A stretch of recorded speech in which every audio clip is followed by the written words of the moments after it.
Okay, folks, thank you very much for joining us here this afternoon to talk about our state's response to slowing the spread of the coronavirus here in Nebraska. We're joined today by Zoe Olson, who is the Executive Director of the Nebraska Restaurant Association, as well as Steve Wellman, who is the Director for our Nebraska Department of Agriculture. But before I turn it over to them to talk, I want to again just remind everybody of the rules that we have for these. We're on day 5 of 21 as we work through the balance of the month of April here, and our 6 rules to be able to keep Nebraska healthy. We've got them listed right over here. First rule is stay home, right? No non-essential trips, right?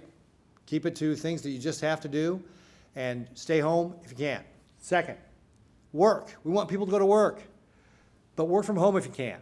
And if you're going to the workplace, make sure you keep those social distancing rules, that physical distancing in mind. You know, the 6-foot rule, 10 people, that kind of, all those rules, limit the size of those large groups. 3, shop alone. We want people to go shopping once a week. Don't take the family. Be efficient, have a list, go to the store, come back. 4, help kids socially distance. Play at home.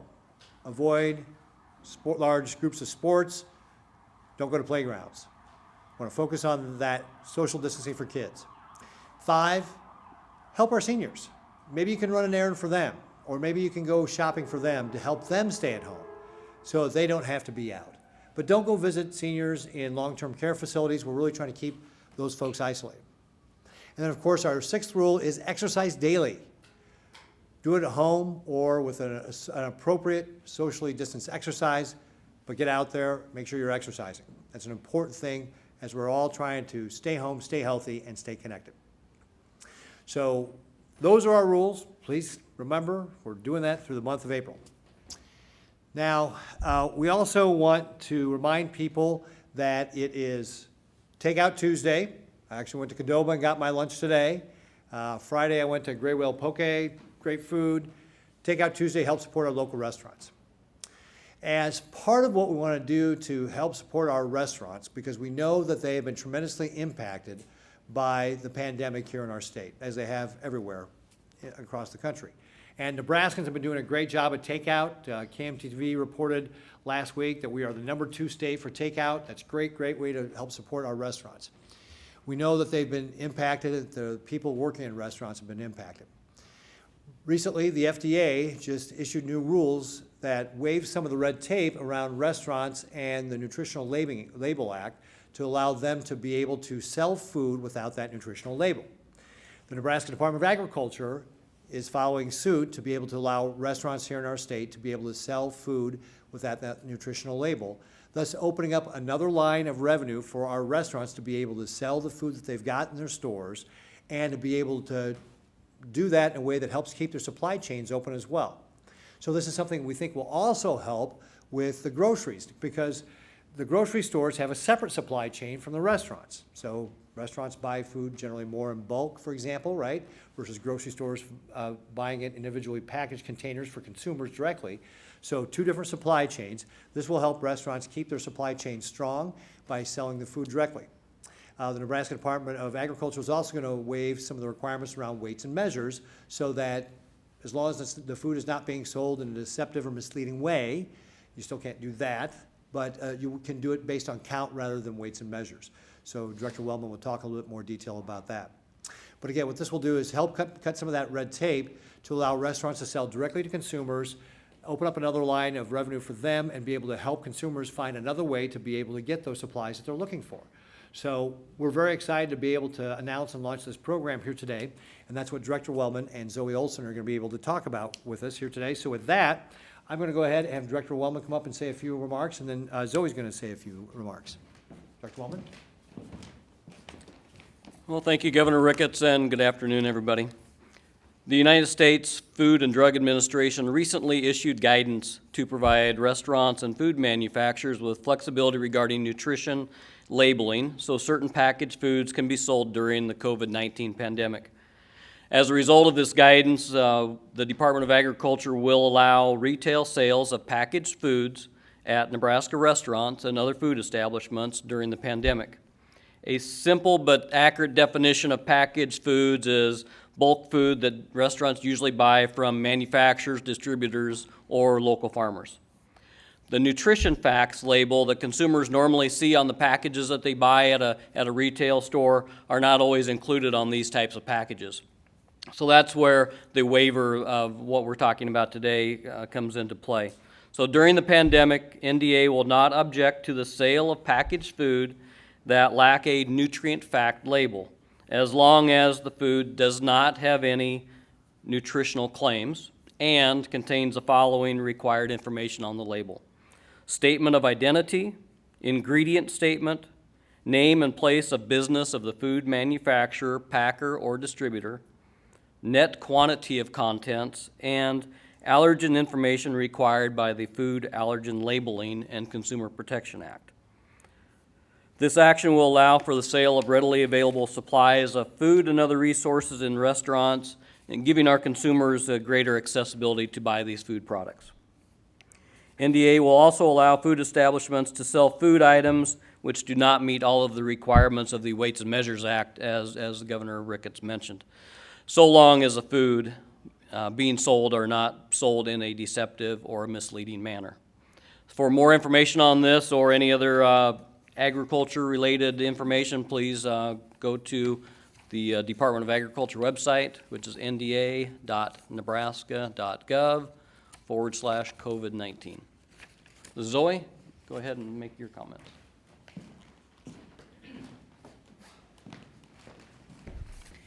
Thank you. I want to first thank the governor and his staff and Director Wellman and his staff for working with us. Across the state, as you know, Nebraska's restaurants have dedicated their lives to providing nourishment to the communities we serve. And our restaurants have provided places for our communities to gather and share not only the food they provide, but a sense of belonging and engagement. And during this crisis, our restaurants have changed their mode of operations on short notice several times. And they're struggling to survive as small businesses, keep their staff employed, and most importantly, they are our family and our friends, our neighbors, and our community members. And as a way for our great restaurant community to continue to nourish our communities and neighborhoods, we are pleased that this temporary retail service within our restaurants was approved. We will, within the very immediate days, have items you can order with your next meal for takeout delivery items, and items that may be limited in the normal retail locations simply because the pipeline is kind of backed up. So you could get meat, eggs, milk, toilet paper, paper towels, disinfectant. So not just food items, but also some of those paper supplies that we're looking for. This process will help move products available from our amazing allied members, Cisco, Cashway, Reinhardt Food Service, and U.S. Foods, to the public. Items that are of great quality, but they're just not labeled for retail sale. They provide a measure of relief to grocery stores and their staffs who have been working nonstop to provide products for consumers. We partnered together to bring much-needed food to all communities in Nebraska. I'm from a town that, when I grew up there in the middle of Custer County, Mason City, Nebraska, go Wildcats, we had a bar and a restaurant, and we had a grocery store at the time, but we don't have a grocery store there now. And so now we can provide, through those bars and restaurants, access to food and supplies for consumers in more rural areas. It'll allow consumers to shop in smaller groups than we are seeing at traditional retail stores right now. It allows you to purchase staple items with food deliveries to promote social distancing. And it'll provide an alternative way to shop, as many shopping services may have a 3 to 5 day wait time due to increased demands. It'll give restaurants the opportunity to remain open by creating a new revenue stream, as the governor said. It gives the restaurants an opportunity to continue to employ their staff, which is very important. It'll allow the community to continue to support local restaurants, which we are so appreciative of, and it'll allow restaurants to continue to nourish our communities and our neighborhoods. So I want to thank Paul Neeson from Cisco for bringing this concept to me and working with us as a partner to convey the plan that is working in other states to our Nebraska Department of Agriculture and to the governor. And I want to thank, again, the governor for continuing to be open to solutions for Nebraska's needs during this time of crisis. Thank you. Oh, there is one other thing, sorry. There's a scam going around right now. You might get a text message from me or the president of our association. I'm not texting people. Well, I'm texting my friends and my family, but not random strangers to ask you to buy gift cards. Don't buy the gift cards. We're not asking for that. It's not a restaurant relief measure. It's a scam. Please don't fall for that. Thank you. Thank you very much, Zoe. Appreciate that. Especially the part about the scam. So we don't want people falling for that. If it's coming from the Restaurant Association, think twice, because they're not, Restaurant Association is not asking people to buy gift cards. All right, great. Thank you both very much. We've got a few more items here before we get into Q&A. The first is we are in the middle of Passover, so we want to wish our Jewish friends happy Passover as they celebrate. And then also want to talk a little bit about the traffic data that we have. We've talked about some of the things Nebraskans have been doing to limit their mobility, right, staying at home and that sort of thing. Our traffic data for this week from the Department of Transportation, again, indicates Nebraskans are continuing to limit their mobility. Basically the numbers are in line with what they were last week. Overall, across the state, it's about 28% down. In Omaha and Lincoln, it's about 30% down, a little bit more. So again, Nebraskans are doing their part to be able to slow the spread of the virus by limiting their travel. So thank you, everybody who is participating in doing that. We appreciate all the Nebraskans who are working to slow the spread of virus here in our state, and it is being demonstrated in our traffic numbers. We've talked about some of the programs we're working with. Last week, we talked, for example, about how the Department of Health and Human Services is working with hotels so that if you've got a first responder or a healthcare worker who wants to stay in a hotel rather than going home to avoid being exposed to the coronavirus or exposing their family to the coronavirus, we've made that available last week. We also talked about how we are working on shelter for folks who want to isolate or quarantine. Again, these are people maybe who've been exposed or people who haven't developed symptoms yet or may develop symptoms and so forth. And we're working with University of Nebraska-Lincoln, University of Nebraska-Omaha, and UNK on that.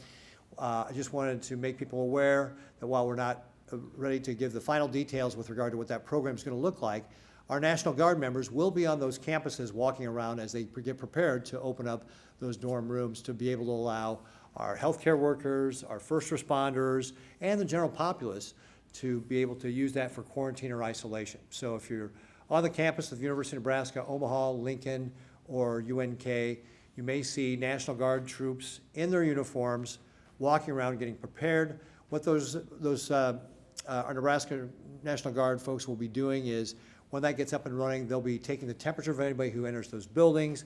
They'll be helping our guests out with regard to any of the basic needs that they may have and making sure they're connected that way. And then if they need medical help, they'll also be making sure they connect them to a medical health care professional as we get this all pulled together. But just wanted to give everybody a heads up that if you're seeing the National Guard's soldiers being deployed on our university campuses for the University of Nebraska system, that's what they're doing. They're getting ready to get this program stood up for our healthcare workers, our first responders, and for the general populace. And we'll have more information about that as we get this all pulled together. But just want to make sure if anybody saw that, that's what's going on. Also, we've tried to recognize people who are contributing to this fight against the coronavirus here in our state. Today, I want to highlight Luke Steiner. Luke Steiner is a sophomore at Westside High School. Go Warriors.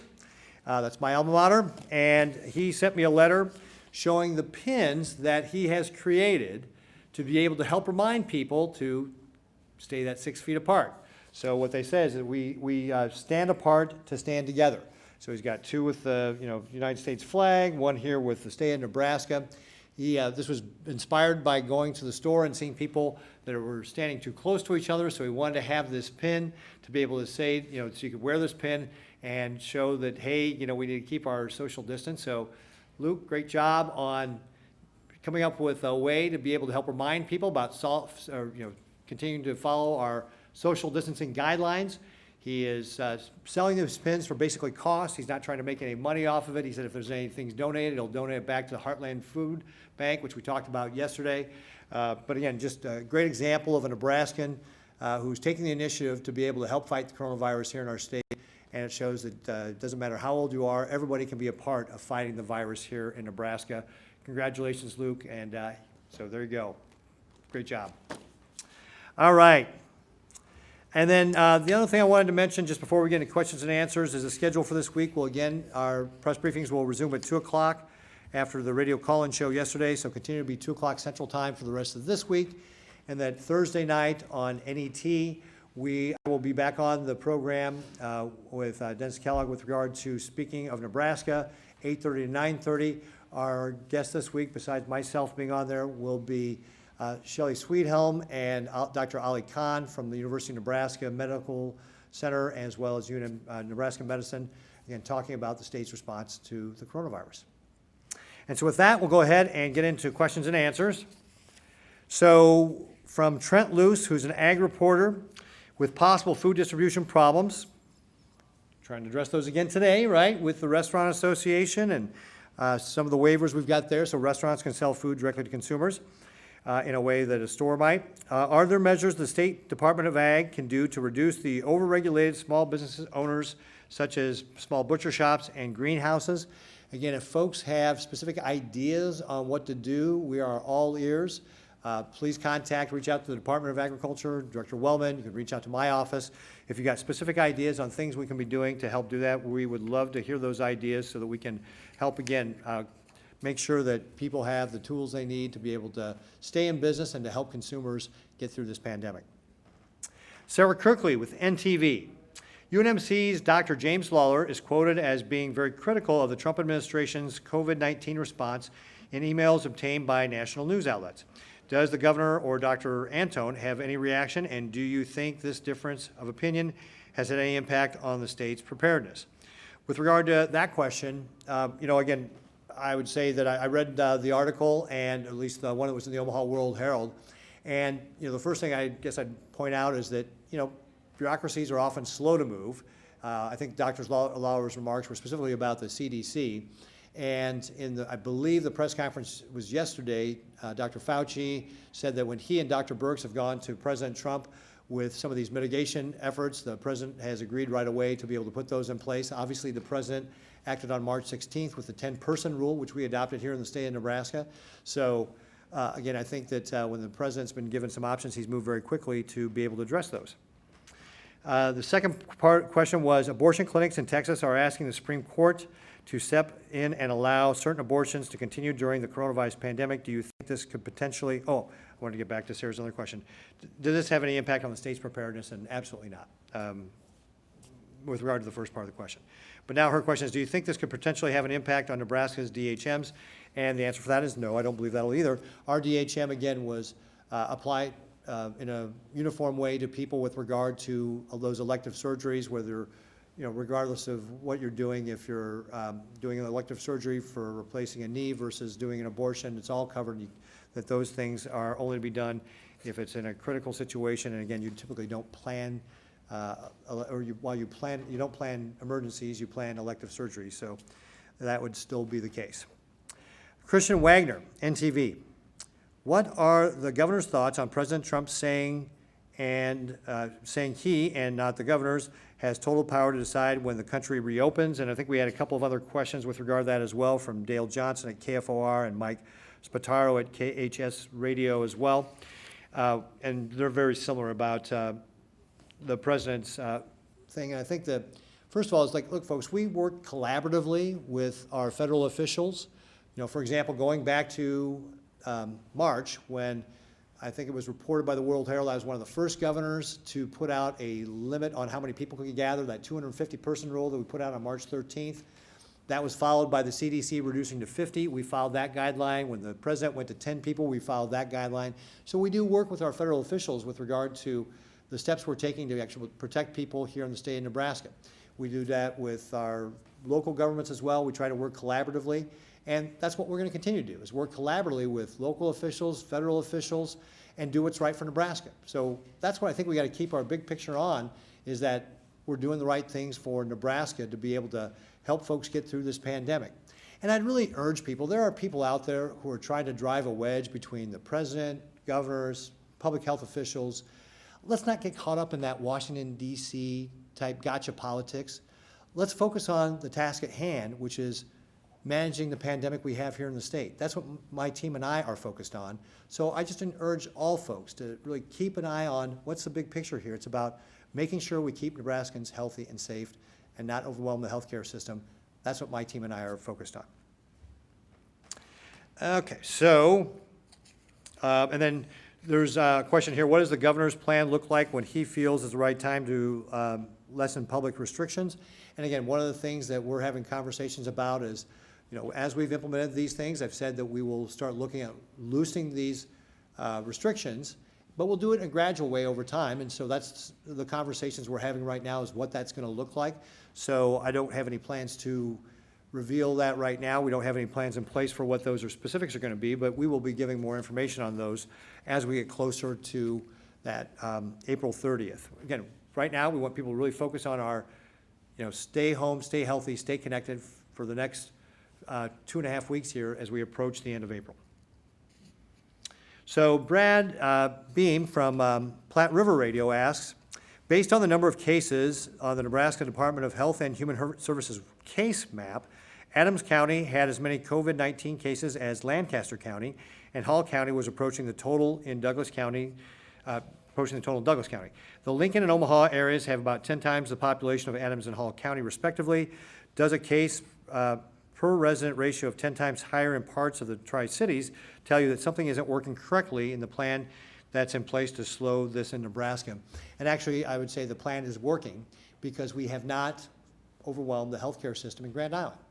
That over a week ago, we reached out to St. Francis, and Dr. Antone was on the conversation directly with them with regard to what we were seeing coming with regards to the percent positivity ratios that we had in Grand Island and what that could mean down the road, and just keeping an eye on how many ICU beds they had available, how many ventilators they had available.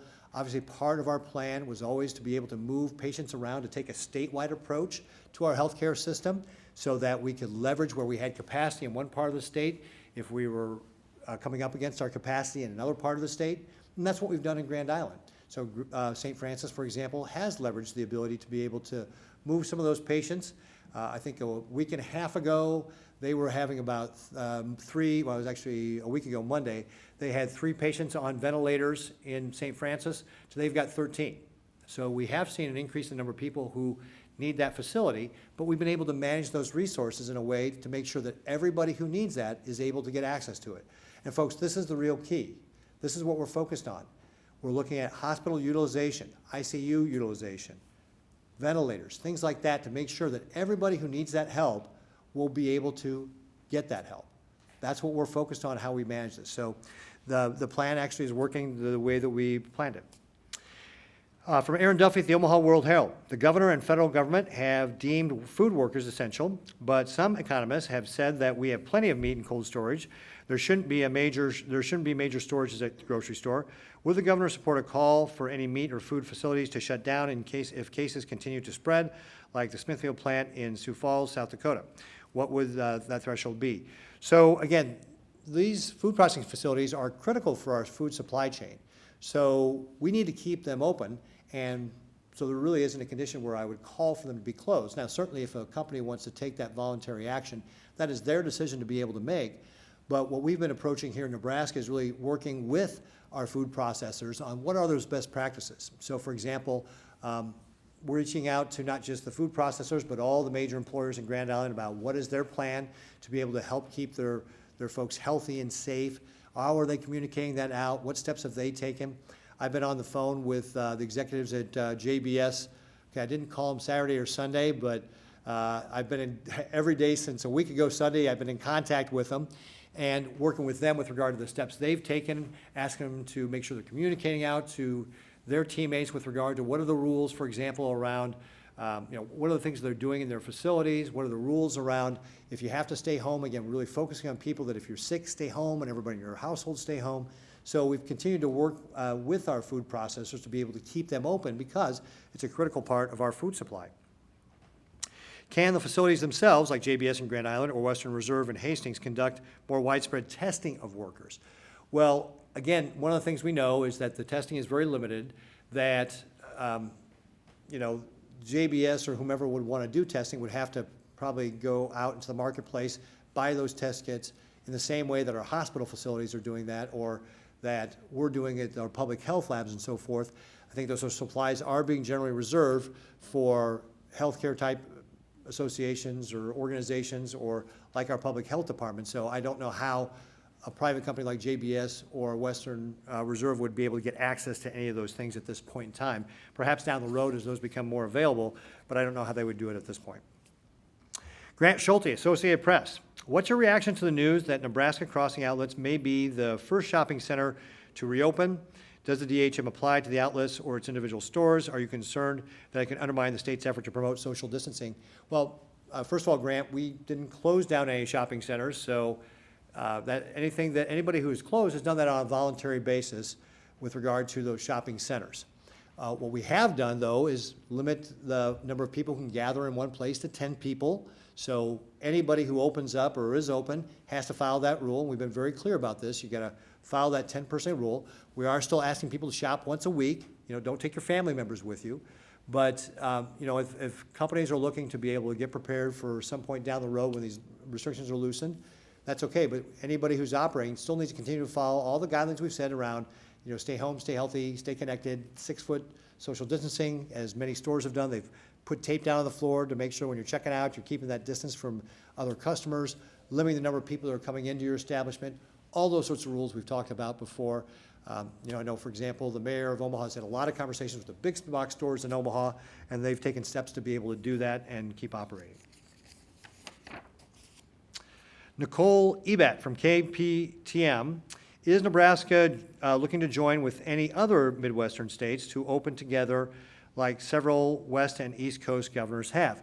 Well, I talk to a lot of our neighboring governors on a regular basis, and there's certainly a potential for us to work together to do that in a way that's consistent across those states.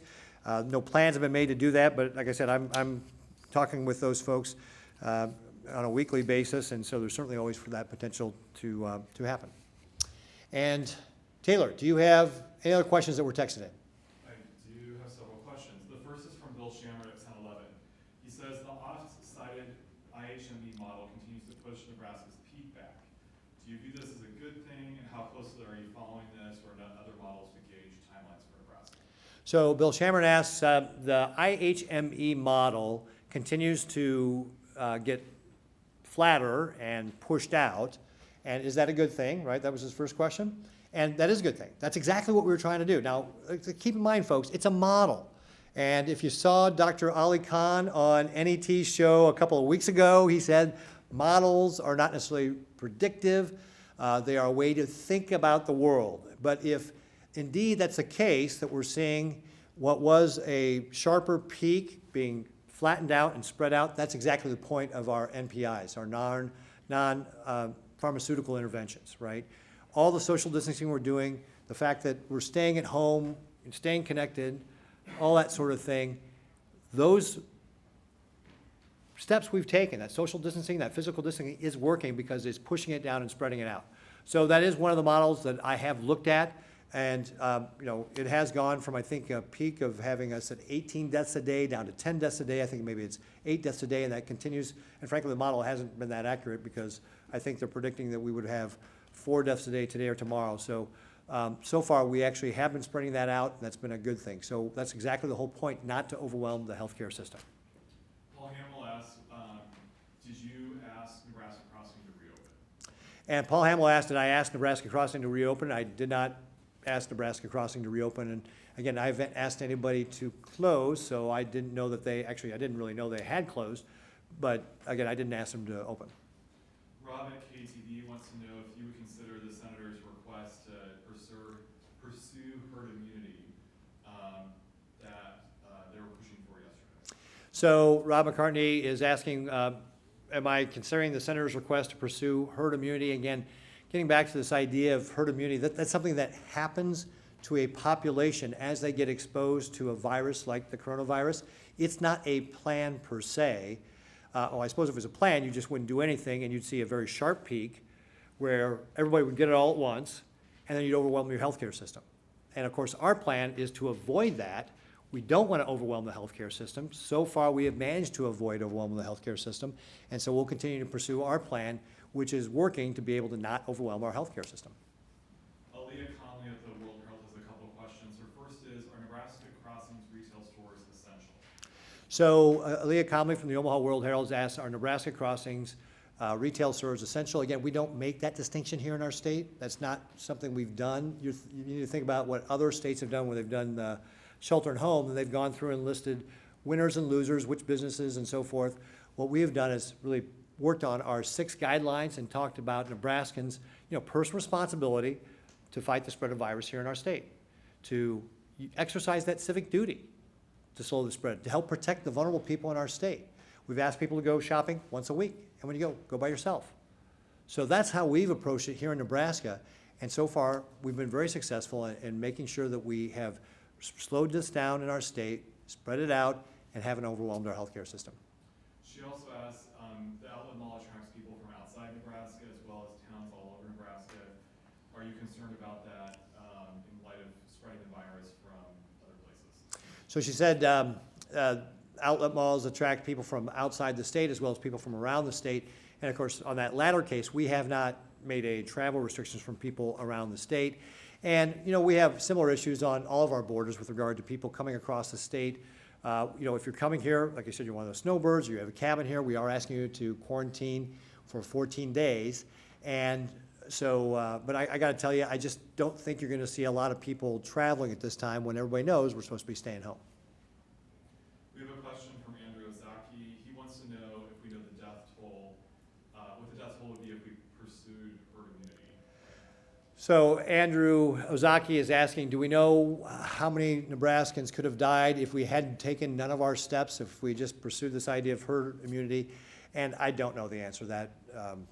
We are always plan to put steps in place to be able to, again, flatten the curve, spread it out so that we wouldn't overwhelm our healthcare system. Kevin at WOWT has a couple of questions. He says, first of all, many Nebraskans are anxious to get their gardens and landscaping. What is the guidance for nurseries in Nebraska since they are inside-outside businesses? So Kevin at WWT is asking about nurseries, they're inside-outside businesses. People are, anxious to do their gardening and so forth. And again, I refer you back to the rules. Shop once a week. Again, I would ask yourself if right now, can you wait the next 2.5 weeks? Can you stay home? Can you make sure that you're doing your part to be able to slow the spread of virus here in our state? That's what I would ask Nebraskans to consider. What do you need to do? Go ahead, Kevin. He also would like to know if there's any value, wants to know from public health officials if there's any value staying at home but also getting outside and gardening or doing outside activities. So the question is there any value of getting outside and gardening and doing outside activities? And I would say, and I certainly don't want to, I'm not a public health official, we'll certainly disclaim that right now, but yeah, there is certainly benefit to going out and doing those sorts of activities, because getting out and doing exercise, mental health, all that sort of stuff. Dr. Anton, I don't know if you want to say anything about this? Did I cover it? Are you good? Come on up. Anytime I get a chance to come up, I'll come up. So, yeah, that's how we get our exercise these days. My wife and I, we go outside, work in our yard, take a walk. So I would totally back that up. So get outside, get some fresh air. I know it's been difficult the last few days, but to me, that is what we're doing personally. So. Those are all the questions I have for now. Great. Questions from our studio audience here. Question for Zoe Olson. Zoe. Hi, Fred. Could you give us some examples of the kind of things that people will now be able to get at restaurants that they couldn't before? Well, if you think about it, restaurants serve just about any kind of food. So you will see individual cereal packages like you might get at a breakfast buffet. So they could buy cereal. They can buy eggs. They could buy butter because butter comes in sticks, milk, loaves of bread. Believe it or not, bread comes to restaurants in loaves, individually wrapped. It just doesn't have a label on it. So paper towels, toilet paper, disinfectant. I had a contact from the Nebraska Education Association, the home health care providers said, since restaurants don't have to disinfect as much anymore, can they sell us their disinfectant? And I said, oh, actually, they're disinfecting more. They're not disinfecting their dining rooms because nobody's in them, but they're disinfecting more. So I referred her to our suppliers. But so all those types of things. Basically, if you eat it in a restaurant, they have fresh produce, they have potatoes, you know, basically, and it's going to be up to the individual restaurant as to how much, you know, what they want to offer. I know that Cisco has come up with an actual plan of, you know, here's what we can provide as a package, and so you could have that type of situation as well. But you could certainly go through the drive-through and say, you know, with my order, I need 2 rolls of toilet paper, and that could be added to your order. So it's that just up to the restaurant. Yes. I had a similar question. How do you prevent, you know, you've seen price gouging all across the board for certain companies. In terms of these restaurants, how are you going to regulate pricing when they're getting their product in and making sure that there's no over-retailing?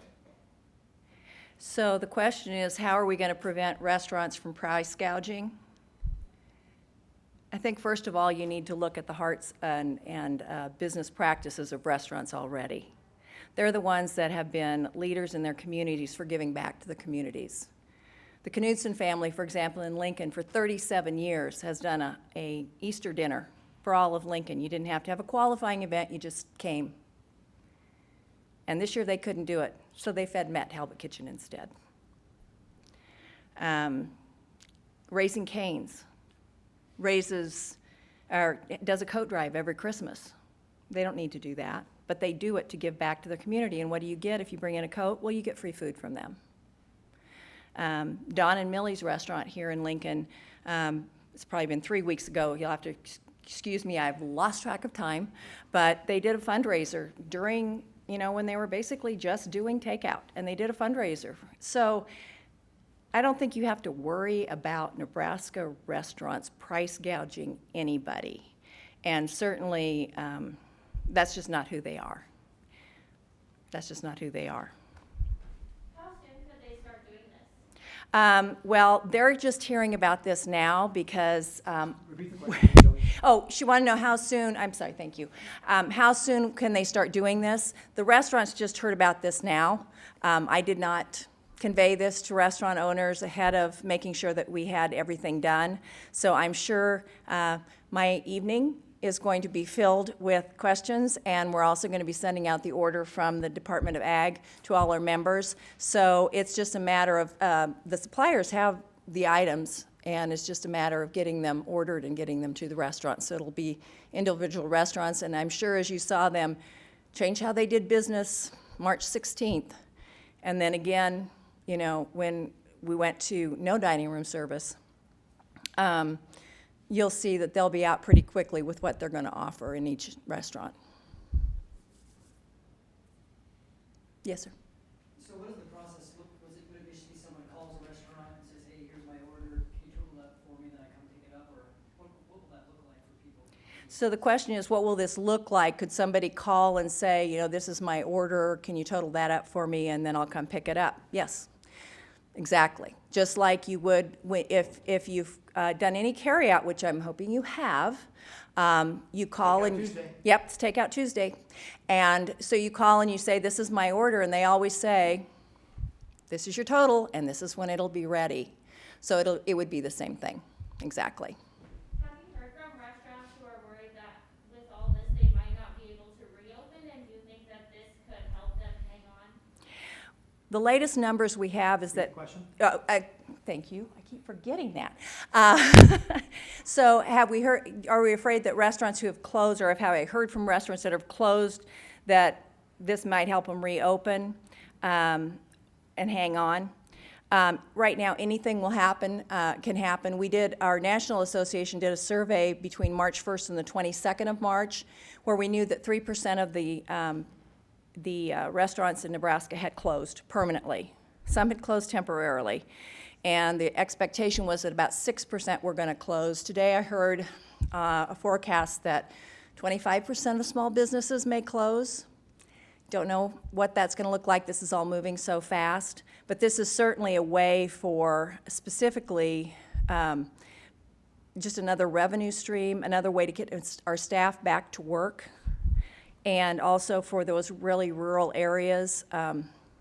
Before this gig, I was the director of the Blue Rivers Area Agency on Aging, which serves 8 of the most rural counties in Nebraska, and many of them don't have grocery stores. There are very few grocery stores. So this is certainly a way for those communities to also get access to food. And like I said, I'm from the great middle part of the state, and same thing goes there. We're very rural. So it's just a way for people for consumers to get what they need, to give some relief to the grocery workers, and then to bring product and workers back to the restaurants. Would you advise people to call the restaurant first to see what's The question is, would I advise people to call the restaurant first? Absolutely. And I'm sure that your local restaurant will be putting out, if you follow them on their social media page, they'll be putting out what they have, much like they do their menus. And again, if they communicate that with us, we'll be putting that out on our Facebook page as well, you know, what's available. Sorry. Go I was ahead. just gonna say real quick, in regards to, we had some questions yesterday, I believe, about milk dumping. Is this gonna maybe benefit, are you gonna see some, dairy farms able to help in terms of packaging and getting to shelves for that as well, or is that not something involved for this? The question is, will this help with the milk dumping? It's my understanding from the milk dumping aspect is that there aren't containers available to put the milk in. It's not that there isn't a demand for dairy. There's still a demand for dairy. There aren't plastic jugs. So that's my understanding of where that problem is. But certainly we have that supply. And you know, if you look at our big food suppliers, they have their own trucks. They have their own truck drivers. So they have their own supply chain to get, you know, product in. I couldn't speak for the dairy, but that was my understanding, that the problem was that they didn't have the containers to put the milk in. Yes. You said this will relieve the grocery workers, but have you talked with the Grocery Association, and are they actually supportive of this? The question is, have I spoken with the Nebraska Grocers Association, and are they supportive of this? My office is co-located with the Nebraska Grocers Association and the Nebraska Retail Association. Kathy Sifkin's office is completely next door to mine. Literally, we see each other, well, before this and I started working from home, we saw each other every day. So yes, the governor spoke to Kathy as well, and they are very supportive of this. Steve, do you want to say anything about the dairy? Do you have anything to add to the dairy? Sure. Dairy question? Thank you, Zoe. So the dairy situation with the dumping of the milk that has taken place in Nebraska amongst other states, there's a lot of things that play into that. Nationwide, there's about a 10% oversupply of milk at this point in time, of raw milk. To Zoe's point, some of the packaging, the dynamics of the industry has changed when the restaurants and schools have no longer been taking the amount of milk that they normally take on a day-to-day basis. So that definitely has impacted the logistics and moving milk and packaging milk. But and part of the oversupply at this point is because of the drop-off of the demand from the schools and restaurants. So I believe that we'll see, but hopefully this does allow for more of those milk products to get to the shelves and use some of those other containers that they normally are using in their normal day-to-day business. What containers? Well, like for example, when at school, the small cartons or the small bottles that schools normally get, or cheese products at restaurants. I mean, they buy a large amount of cheese of whatever shape and form that they use. So those types of things that may be available now through this program. Thank you, Steve. Governor, I hear what you're saying about not wanting to get involved in the gotcha politics of D.C. But if the president at some point announces we're dropping the 10-person rule, will you take that as guidance or an order? So the question was from Fred Knapp, say, hey, I know what you're saying about don't get caught up in the gotcha politics of Washington DC, but, and of course he said the but in there too, right, Fred? If the president drops the 10-person rule, what would Nebraska do? And again, we're gonna do what is best for Nebraska. So we work collaboratively with federal officials and local officials. What we're gonna do is make sure we continue to do what's right for Nebraska. So for example, I'd already said that as we look at these, loosening these restrictions, it will just be that. We're not gonna drop them all at once. We're gonna loosen them over time to make sure, again, focusing on the big goal here of not overwhelming the healthcare system. We have a few more submitted questions. Becky at NET would like to know if the action taken today on restaurant pop-up stores will help with the food bank shortages discussed yesterday. So the question was, Becca from NTV wants to know, will the action we're taking today with regard to allowing restaurants to do these pop-up stores, will that allow, take some of the pressure off of food banks? Again, without Scott Young here to answer that directly, I'm getting a little bit dangerous territory. But I would imagine that if consumers actually start going to restaurants to get some of the things that they were buying from grocery stores, and that takes some pressure off grocery stores, that might potentially help what Scott was talking about yesterday with the pressure on food banks as they go out in the marketplace to buy things, or as grocery stores donate items to those food banks. So potentially, it just will depend on how fast consumers adopt buying things from their restaurants. Paul Harrell also has a question. He says that there are HHS workers who are concerned about the requirement that 60% of workers report to their job site. Is this something that you're concerned about, or do you know what the rationale is? So the question was, there's DHHS workers that are concerned about 60% showing up to a work site. I don't know the specifics of what Paul Hamel from the World Herald is talking about on that specifically, but I do want to note that, hey, at state government, we provide a lot of really important services. And there's a lot of people around the state in a lot of industries that are working very hard to make sure we serve Nebraskans. And that's what we at the state of Nebraska have to continue to do, is serve Nebraskans. Well, Leah Conley at the World Herald had a few more questions about Nebraska Crossing. She wanted to know how their reopening jives with your 6 rules. Should people go to Nebraska Crossing? Would you go? Is this following your guidelines? So Kalia from the World Herald is asking about the Nebraska Crossing. Is this something that jives with our guidelines? Is this something I would go? That sort of thing. And again, I'd really encourage people to follow the 6 rules. And we didn't ask them to close. We didn't ask them to open. But follow the rules. Shop once a week. Again, we're trying to focus people on essential shopping, things, essential errands. That's what we say, no non-essential travel. So that's where I would like emphasis for Nebraskans, is that's what we're really looking for right now, is people to make that determination based on their individual responsibility here to be able to help slow the spread of virus here in our state and go shopping once a week. She also asked, we said something about non-essential errands in the rules. Are these stores considered essential, or are these essential errands? So again, she's asking about, are these considered essential stores? We don't make that distinction here in our state. We're asking people to make that distinction as they look at their own needs. And then finally, she said that Nebraska Crossing, in their letter about reopening, says something about a discussion between you and Nebraska Crossing officials. Did you advise them to open, and what did you say in their conversation? Sure. So Clea's asking whether or not I'd spoken with Nebraska Crossing officials. I had spoken to them. They reached out to me to say, hey, we're planning on doing this. And I said, again, follow the rules with regard to the social distancing guidelines, the 6-foot distance, the 10-person rule. I did not ask them to open, but I said, if you do, just follow the guidelines. Yeah. A couple of questions regarding Grand Island. Referring to the 400 roughly people who were tested, can you confirm if they were all first medical responders or law enforcement? And if not, what was the breakdown? And then additionally, Tracy Anderson with the Central Health Department says she has requested for the National Guard to come back out. And can you confirm if that's happening, or will you grant that request?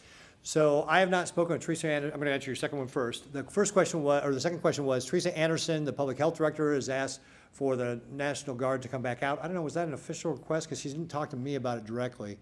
But part of our plan is, again, we got a team of National Guard that are in that Tri-City area. They happen to be in Hastings right now, but our plan is to continue to test in Grand Island too.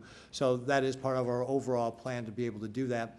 And the first question was, I'm sorry, help me with that one again? About the 400 that were tested, Oh, about the 400 people we're testing, what was the nature and profile of those people? Were they all law enforcement? And Dr. Antone, do you know those answers off the top of your head? Why don't you have to come up here and answer if you want to do that?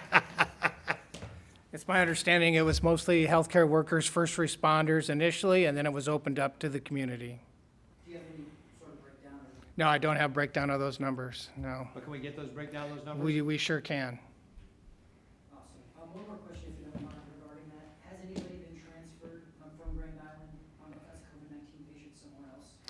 Yes, there were 2 transferred yesterday from the ICU, and 2 transferred today from the ICU also.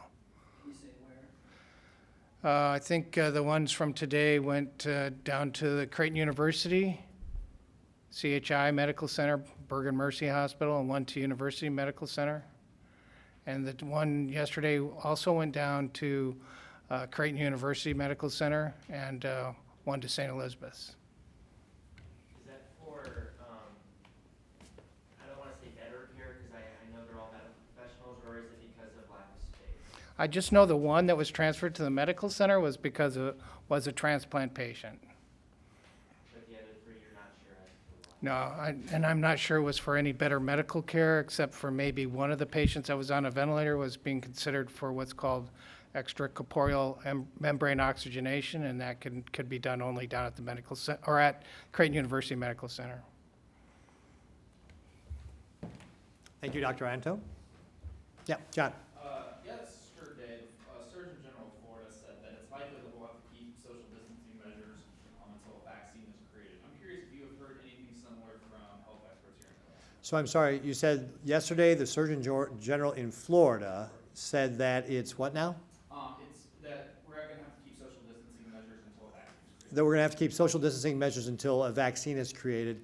And again, what we're looking for right now is, our focus is on what are we doing with the healthcare system? How are we making sure that anybody who needs that hospital bed, ICU bed, ventilator gets access to that? That's what we're focused on right now. That's how we're measuring what we're doing with regard to social distancing and everything else.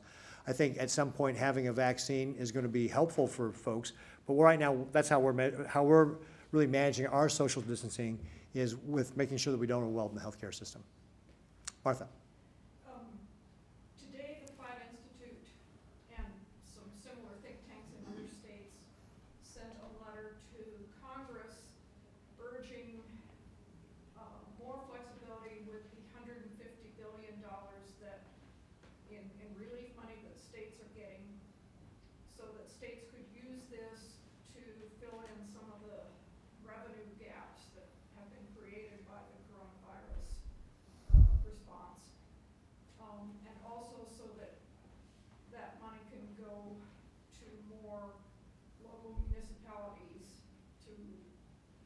which are also suffering because of lack of sales tax revenues. Are you supportive of that call?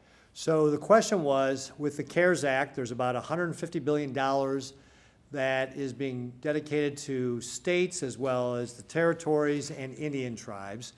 And the Platt Institute and other organizations sent a letter to Congress, is that right, Martha?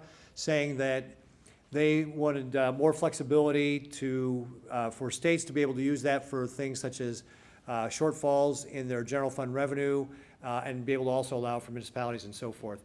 So that is really a question I will leave up to Congress to be able to do it. I will tell you, here in the state of Nebraska, we will be able to manage this within our current budget. Obviously, it's going to be a challenge, as we have seen, for example, with the due date for taxes moved from July 15th, or sorry, from April 15th to July 15th. I've asked Nebraskans who are impacted by that, or not impacted by that, but certainly take advantage of the July 15th date. But if you've not been impacted by that, please file your taxes by April 15th, because that will help us here in the state of Nebraska be able to manage this and continue to serve the people. So we'll be able to manage it here in the state of Nebraska. I'll leave it up to Congress to decide how they want to handle it with regard to that, if they want to give more flexibility. My understanding is, though, the way the law is currently written, that there's limitations on what they can do with regard to that. So Congress would actually have to go back into session and act to change that to be able to allow for what the Platt Institute's asking for. We have time for 2 more questions. 2 more questions. We'll let Martha do a follow-up because she had her hand up. Yeah, so the National Governors Association has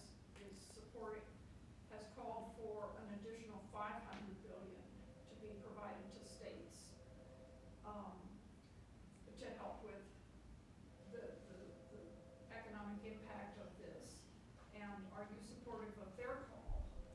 So the follow-up question was, the National Governors Association has asked for an additional $500 billion to come to the states. And actually, we're not members of the National Governors Association, so I'll defer that to the National Governors Association, their membership, with regard to what they want to ask from Congress.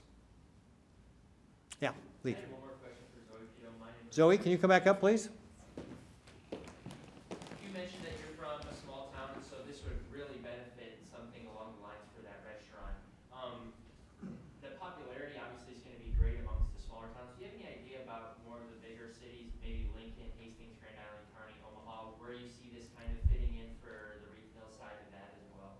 Okay, the question is, so rural communities should benefit greatly from this because from the lack of grocery stores. And how does that work in bigger communities like Lincoln and Grand Island and Omaha? It'll fit in where it fits in, where there's a demand, where customers are saying, hey, can I get this from you? Because I couldn't find it at the store right now, or they're, the grocery workers are stocking as fast as they can. And it's painful to watch, I think, sometimes to see how hard they're working. But sometimes it's just not getting through the supply chain as fast as we'd like. There isn't a shortage of food, there's just a problem with the supply chain. So it'll fit in where it fits in, I guess is what I'm saying. My standard joke is, and it's not real funny, but I always say my crystal ball got superheated and then I dropped it in a bucket of ice water.